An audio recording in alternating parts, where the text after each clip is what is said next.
Since Stranger Things had come to a close with its final season airing on New Year's Eve, as well as being premiered in local movie theaters, we'd like to think that this would be the end of an era and the franchise would lay to rest. Well, that's not really the case. Before the finale began airing on Netflix also announced that there will be an animated spin-off series of Stranger Things. And I gotta be honest, based on what I am seeing so far, I don't have very high hopes. As somebody who is a die-hard fan of Stranger Things, yes, I have mentioned this like multiple different times in other videos before, I've watched all of the seasons, I've read the books, and I even have a bunch of Funko Pops based from Stranger Things that I have collected.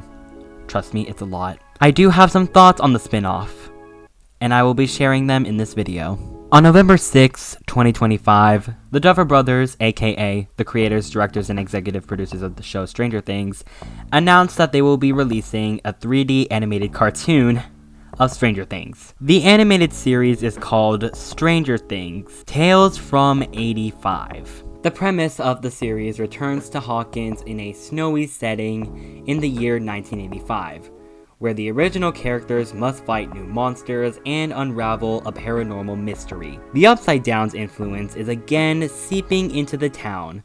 Familiar locations like Hawkins National Laboratory resurface, and new supernatural creatures emerge. Official descriptions emphasize that this is an epic new animated series, promising a blend of nostalgia and horror reminiscent of Stranger Things' tone. The tone is said to be more family-friendly and brighter in visuals than the live-action show, described by Netflix and press reports as, quote, entry-level Stranger Things, suitable for broader audiences. Interesting. The main characters from the original Stranger Things series all return in animated form.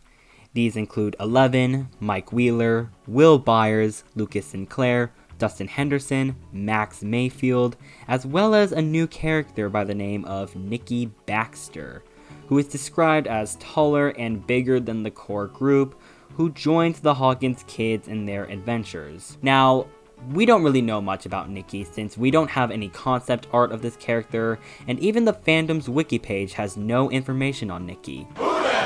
Nikki Baxter. The small town sheriff, Jim Hopper, is also reported to appear. It has also been reported that the original live action actors will not be reprising their roles as voice actors. In November of the same year, the voice cast was revealed, that being Brett Gibson as Jim Hopper, Luca Diaz as Mike Wheeler, Brooklyn Davy Norshitz as Eleven, Braxton Quinney as Dustin Henderson, Elijah Williams as Lucas Sinclair, Ben Pasala as Will Byers, and Jolly Hoang Rappaport as Max Mayfield. As mentioned before, nobody from the main cast reprises any of their roles, which I think might be the fact that the entire cast are no longer children anymore, and that they are most likely moving on from Stranger Things to pursue in other career paths. For example, Millie Bobby Brown becoming a mother, Sadie Sink getting casted in the new Spider-Man movie, which is titled Spider-Man Brand New Day. But now you're filming Spider-Man Brand New Day,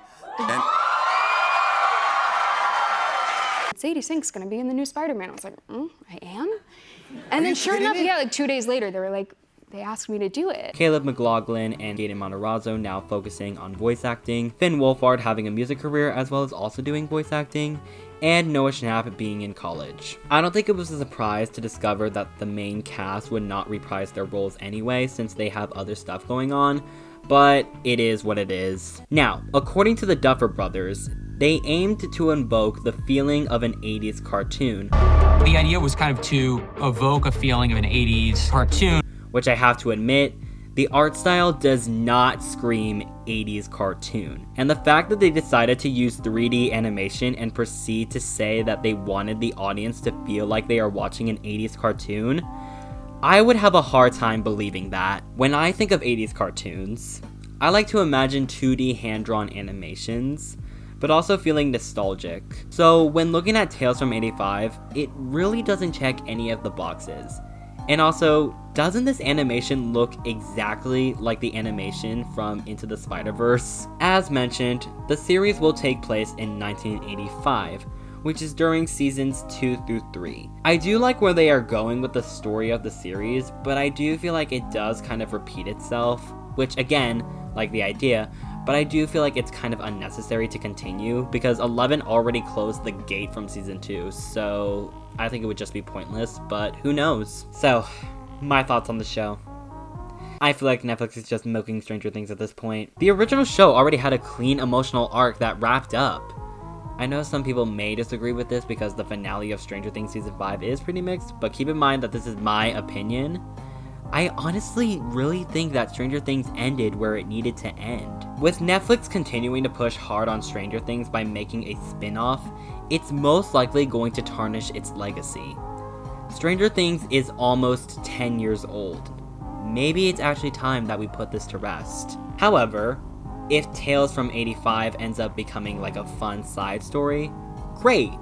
But if it starts to overshadow or cheapen the emotional weight of the original, fans will most likely begin to push away. I know what I said about Tales from 85 was harsh, but I will still watch it once it comes out somewhere in 2026. I really do hope that they prove me wrong, but knowing how Netflix is right now, I doubt it will happen. Ew! What do you guys think of Stranger Things Tales from 85?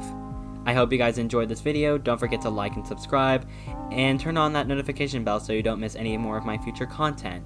Thank you guys so much for watching, and I will see you all next time. Bye everyone!